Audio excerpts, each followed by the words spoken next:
Hello and welcome to Byju's IAS. Let's get started and look into the first article.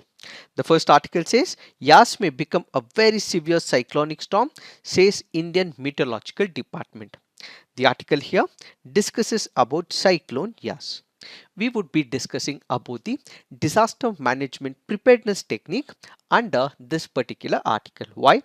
Because when you look into the formation of the cyclone, what are the ways it forms, where it forms, what are the criteria that it needs to meet, and what is the naming convention has been explained in one of our explained videos. So we would not be discussing what the cyclone is, how it will impact, but our primary discussion today would be with respect to preparedness with respect to the disaster management.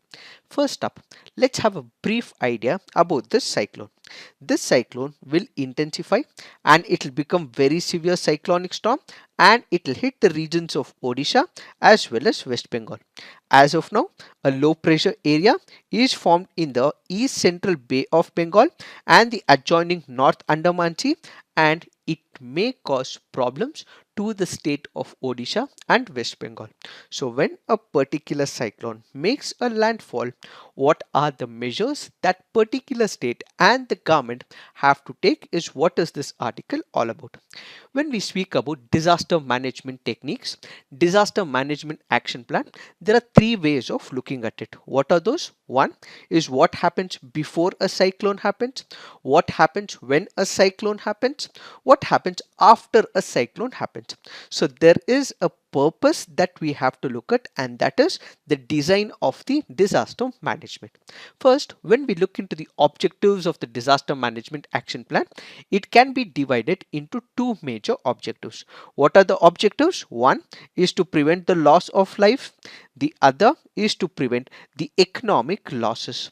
When it comes to cyclones, they hit a major part of a particular state, so people might lose their lives, and at the same time there might be loss to the infrastructure as well. So the two major objectives of disaster preparedness is to prevent human life loss as well as the economic losses. In order to prevent it, there is an action plan that a particular state or the government does. So they prevent the loss of the human lives, institutionalize the disaster management preparedness, coordinate with multiple departments and organizations, update all the resources that is required so that they can fight this infrastructural loss, and ultimately they will ensure that training and awareness is given to people in that particular area. This is the framework when it comes to the disaster preparedness. When it comes to this particular format, there are multiple organizations that look into it. What are these organizations? When it comes to the land-based observations, we have the Ministry of Earth Sciences, which happens to be the nodal ministry when it comes to the land-based observations, and the nodal agency that will look into is the Indian Meteorological Department. And when the disaster strikes or the cyclone strikes, we have the Indian Air Force, the Indian Navy, the DOS, CWC, state irrigation departments, agricultural universities, river authorities who may be employed in that particular region.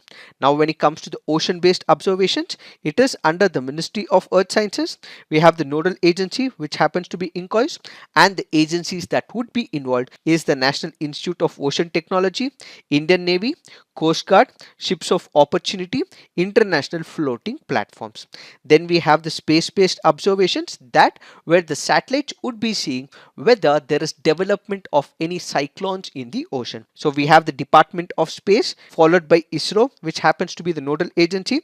Then we have IMD, International Satellite Agencies from Polar Orbital and Geostationary Platforms. Finally, we have the special observations, where it is under the custody of both the Ministry of Earth Sciences and Department of Space, where we have the IMD and NRSA coming together, and all these agencies like IAF, CWC are involved when it comes to the disaster mitigation.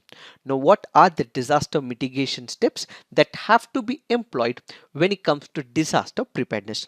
Let's look into all these steps. What are these mitigation strategies? The first important one is what is called as the hazard mapping. What is this hazard mapping? Let's say we have the coastal area of India. All the coastal areas might be impacted by the cyclones.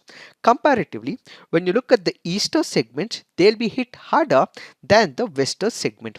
So we have states like Andhra Pradesh, we have states like Odisha, then we have states like West Bengal, which will be impacted when a cyclone strikes a particular region. Generally, when you look into the tropical cyclones, they move from the east to the west. They may also have a trajectory as well. So where is the landfall? The landfall might be in Andhra Pradesh, or it might be in Odisha, or in West Bengal, in few cases in Tamil Nadu as well.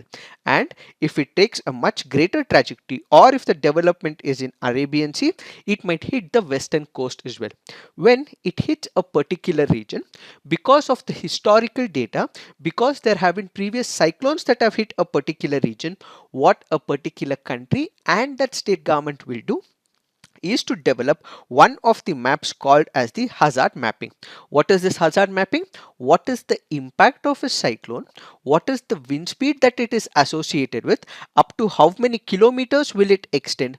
Will be mapped, and that particular area will be declared in a particular mapping.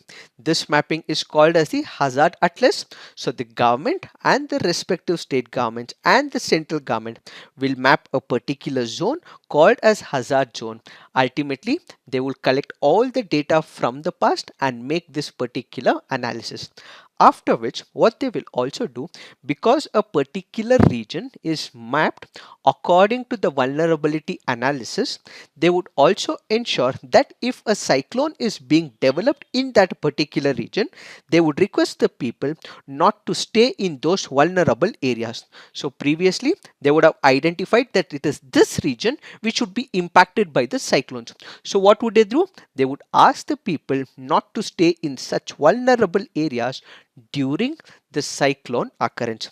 Next, we have what is called as the engineered structures and the non-engineered structures.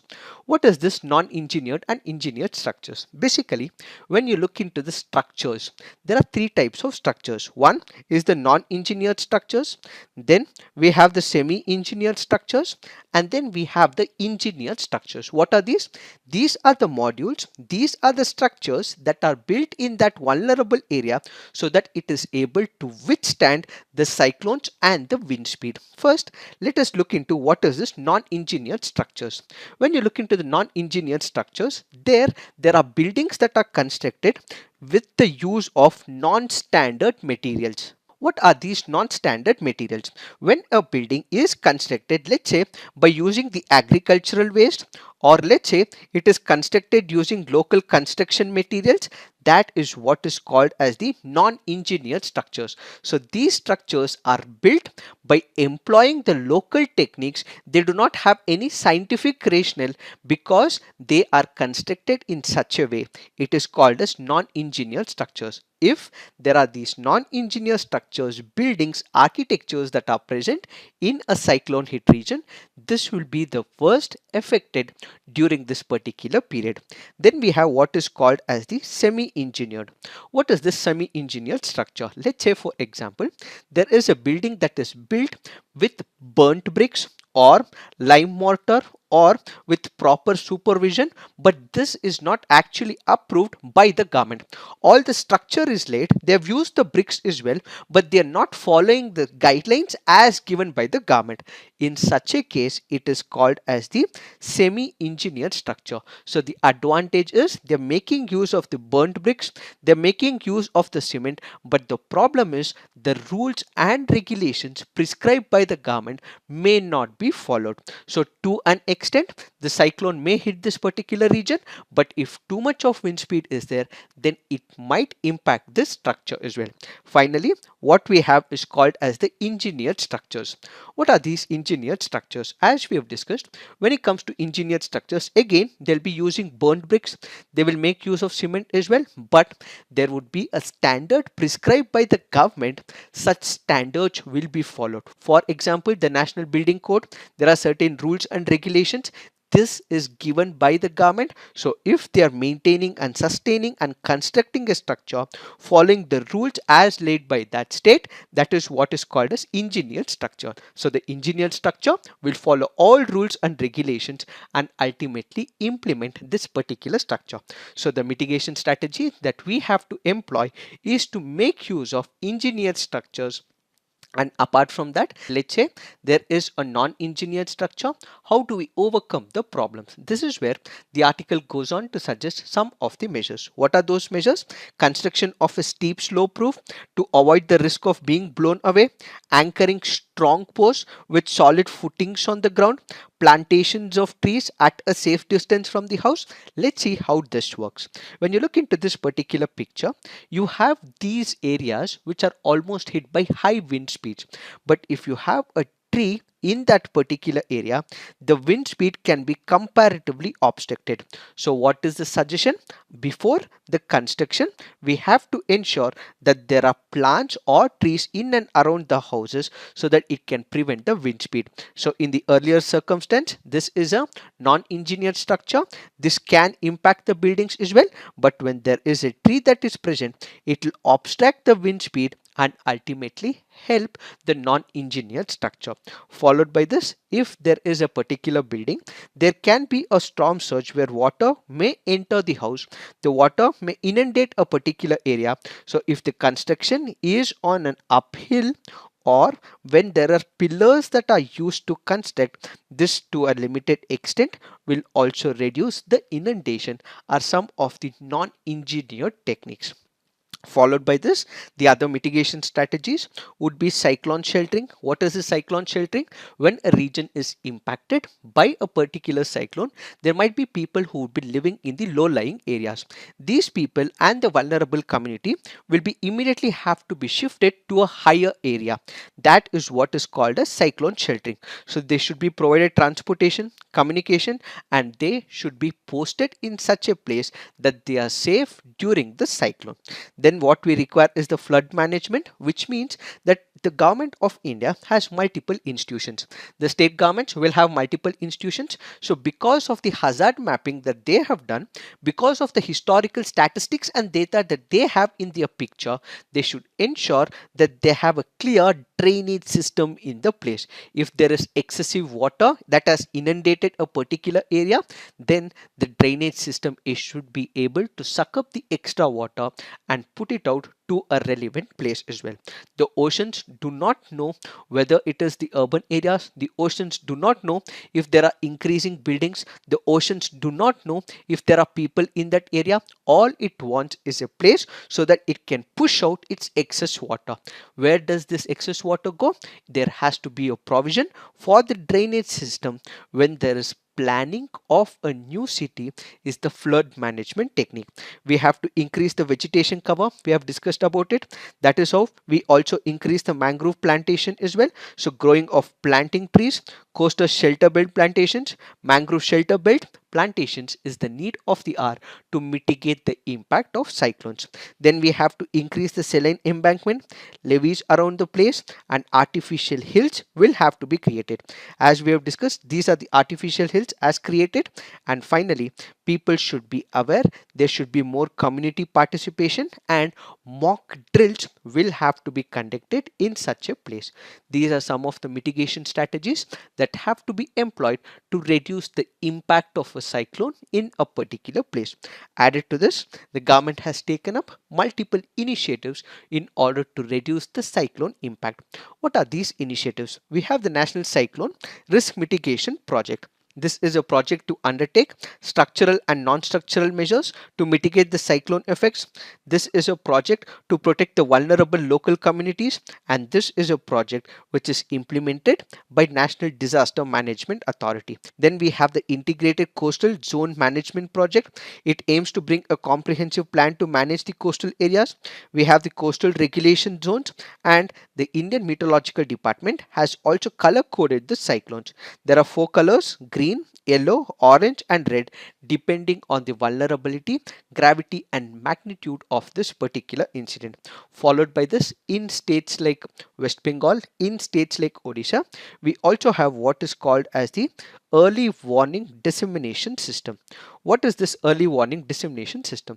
This is a communication system. What is it communicating? There are people in the local areas along the coastal belt.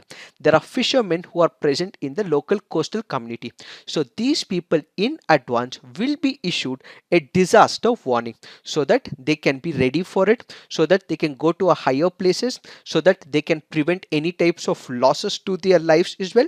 So this early warning dissemination system comprises of all the technologies like the satellite based digital mobile radio, mass messaging system, universal communication, basically to ensure that a warning is issued to the coastal communities in that particular region.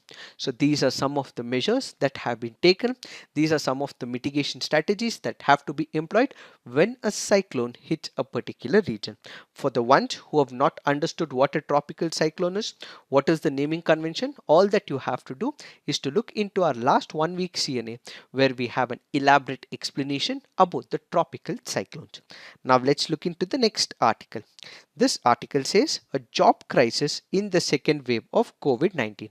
This article has been explained in the last 1 month, and what this article currently speaks about is because of the increase of the COVID-19 cases, because there has been a spike of the COVID-19 incidences in the second wave, many states in India have enforced lockdowns. Because of these lockdowns, the daily wage workers have lost their jobs. People have been pushed outside their jobs, and ultimately, what we are witnessing is job losses. And at the same time, the unemployment crisis in India has increased, is what is this article all about. Now, when we look into the statistics, it says, according to Center for Monitoring Indian Economy, the unemployment rate was 6.5% in March, but rose to around 8% in April 2021. Followed by this, about 73.5 lakh jobs in April. The number of employees, both salaried and non-salaried, fell from 39.81 crore in March to 39.08 crore in April. Again, there has been a reported loss as well in April 2020, which was the first full month of national lockdown last year. The unemployment rate had jumped to 23.5%. With these lockdowns enforced by the central government, with these lockdowns enforced by the state government to bring an end to the COVID-19 menace, what we witness is large number of job losses and unemployment crisis. This is where the author says that we have to bring in a concept of labor participation. There are people who are wanting to take up jobs, but as of now they do not have the job opportunities.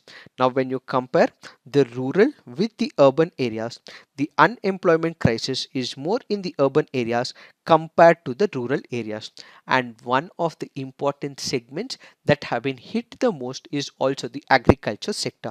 When you go back to the first lockdown, that is during the year 2020, the sector that was not impacted during 2020 happened to be agriculture. But in the present situation of 2021, even agriculture is hit, says this article. Then we have the section of women who are also impacted as well. When you consider the gender parity, we have seen in last couple of videos as well that women are the major sufferers. So this article currently goes on to say that when it comes to COVID-19, it has hit the economy so bad that we have lost jobs in almost all the sectors. When we look into the statistics from multiple states in India, Haryana has recorded the highest unemployment rate in April 2021 at 35% as per CMI data, followed by Rajasthan at 28%, Delhi at 27.3%, and Goa at 25.7%. These data reveal that there is loss of income to the family.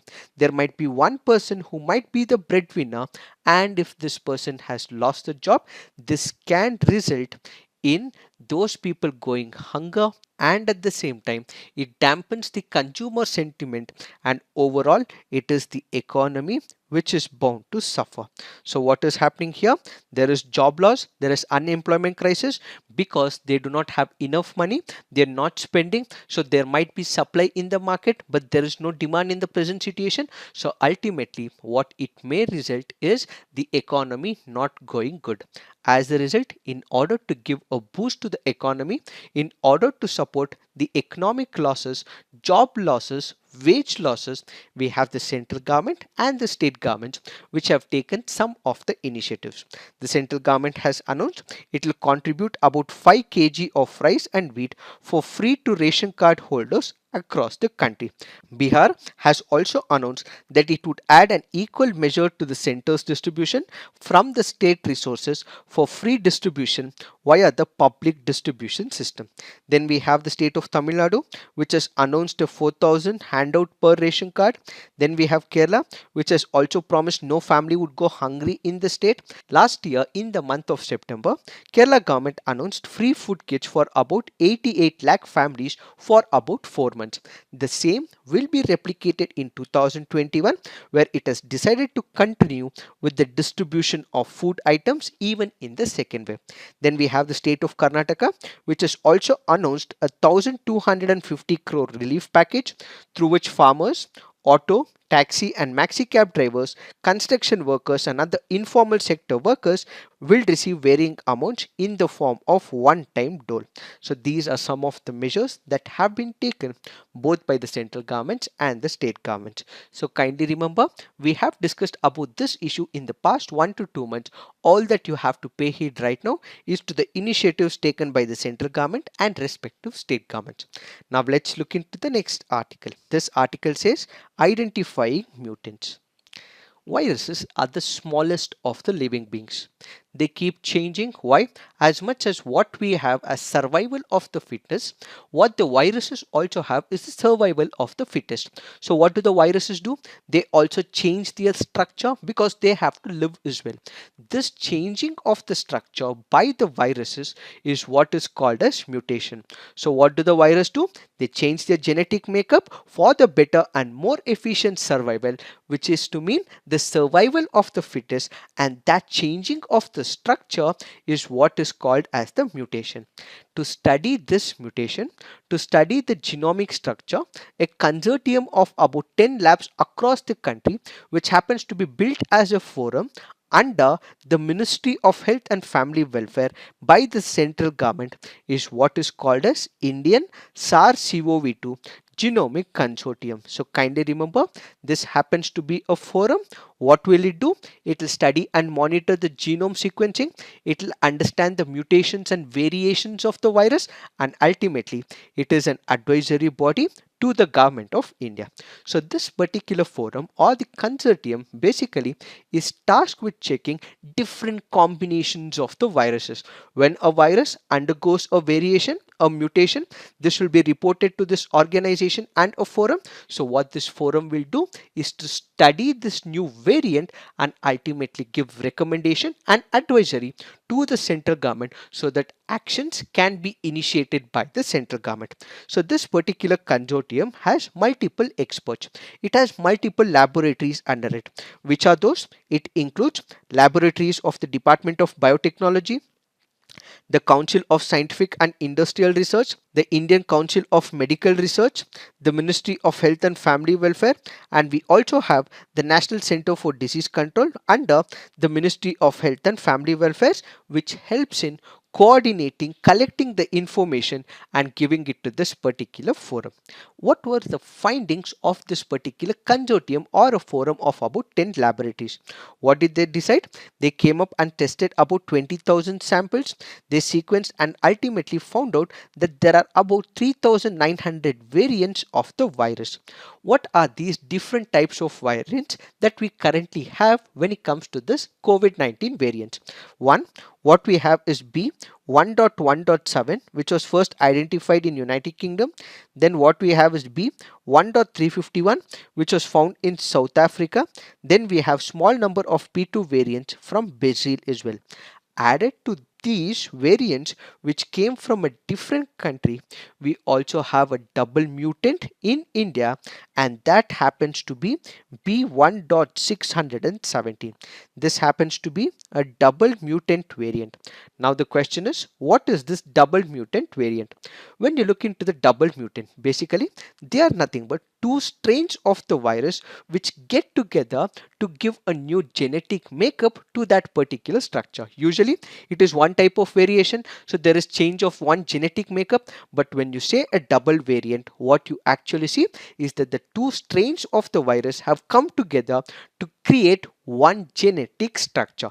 That is what is called as the double variant. So primarily there are two mutations, one which is E484Q, the other is L452R.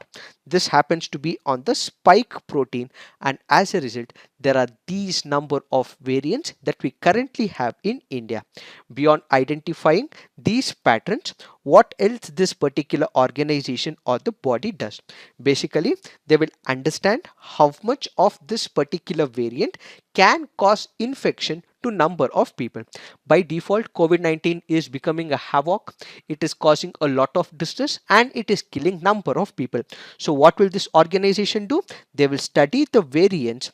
They will understand what is the infection it caused. Is it much greater than the original variant? This is what they do, and they also try to understand whether if this infection is normal, can it be identified, or if this particular structure of virus will be immune or will evade the immune structure in the body. So basically what these laboratories or the consortium will do is to test the vaccine efficiency against this particular virus. India might have developed the vaccines, there might be vaccines from other countries as well. So this consortium or this particular body will test whether the vaccine is successful in neutralizing the impact of this COVID virus. How does it work? It tries to build all these viruses in the laboratory settings. It also takes the blood serum from people who are vaccinated as well, and as they are vaccinated, it will generate antibodies as well. So what will they check? Whether the antibody generated by the vaccine is able to kill or neutralize the virus in real-time scenario in the laboratory settings. If it is able to do so, they will give a particular result and check its efficiency. So according to the statistics, antibodies were generated from the vaccination and it was able to kill as well with respect to Covaxin, with respect to Covishield, Pfizer and Moderna, but to a limited extent they were not effective when it comes to the variant where some of the analogies and results given by this particular consortium. So what are the challenges that are being faced by this particular laboratories? Currently, they have the funding issues from the government of India. As of now, what we actually witness, there is a primarily shortage of funds, there is insufficient reagents as well and tools that is necessary for scaling up the process. Added to this particular issue, the novel coronavirus is spreading, mutating and showing geographical variations. So the original aim of the group was to sequence at least 5% of the samples, but as of now they have only scaled about 1%. This is another major issue. But when we look into the criticisms, what the group had warned to the government of India is that it had said that there will be new and contagious form of novel coronavirus. It had also given enough evidences so that the government of India could have planned to prevent the second wave. In spite of the warnings given by the consortium by this particular group, critics say government failed to anticipate and take actions when it comes to the second wave. Is what is this article all about? This article says weather fluctuations may trigger pest attack on sugarcane crops in Uttar Pradesh. What is the context? Fluctuations in the weather conditions in the recent past have brought a cause of concern for the sugarcane crop in Uttar Pradesh. So this article currently goes on to say because of excess moisture in the atmosphere, changes that has been taking place in the atmosphere because of fluctuations in the weather where it has been haphazard, what this has resulted is drop in the yield of the sugarcane because of attack by the pests. What are these pests that are attacking the sugarcane? We have number of them like the pyrilla, grasshopper, fall armworm as well as black bug. What are we going to discuss? Our special focus would be in reference to the black bug.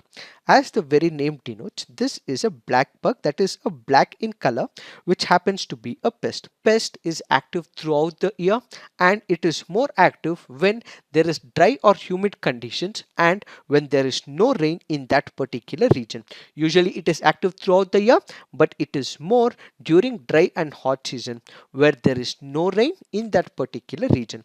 What are the damages inflicted by this black bug? Basically, it causes the sugarcane leaves to turn yellow, and in few places it also causes the leaves to have red and brown spots which has appearance on the leaves. As a result, what does it do? It sucks all the juice that is present in the sugarcane leaves and it eventually stops the sugarcane growth as well, and ultimately the yield of sugarcane will go for a toss and it will reduce, and what it means is the sugar content in the sugarcane will also drop as well. So basically it starts attacking the sugarcane at the early stages of the production.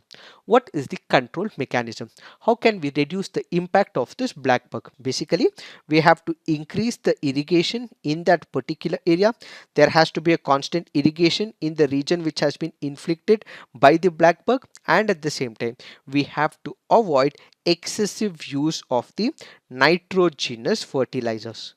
And at the same time, the government of Uttar Pradesh has also issued an advisory to its officials to make proper arrangements for prevention of insects and pests which attack the crop by conducting on-site inspections along with scientists of the Sugarcane Research Council. So this is the recommendation given by the state government. So these will have to be followed, says this article. It is this that we have to understand in reference to this article. Now let's look into the mains practice questions. In the light of the increasing frequency and intensity of tropical cyclones, discuss the cyclone preparedness and effective mitigation strategies required to deal with future cyclones. Next question. The spike in COVID-19 cases and subsequent lockdowns has led to job losses and created an unemployment crisis.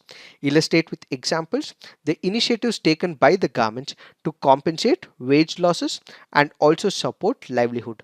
So please write all your answers on the comment section. Peer review. Please do give positive feedback to your friends' answers. The more you write, the more you learn. UPSC is all about answer writing. UPSC is all about clearing the mains, and only if your score is high in your mains, that is when you will have good results, good marks, and ultimately good ranking in the final results. So kindly write as much as possible and put it on the comment section. So this is it for today. Thank you for watching. All the best.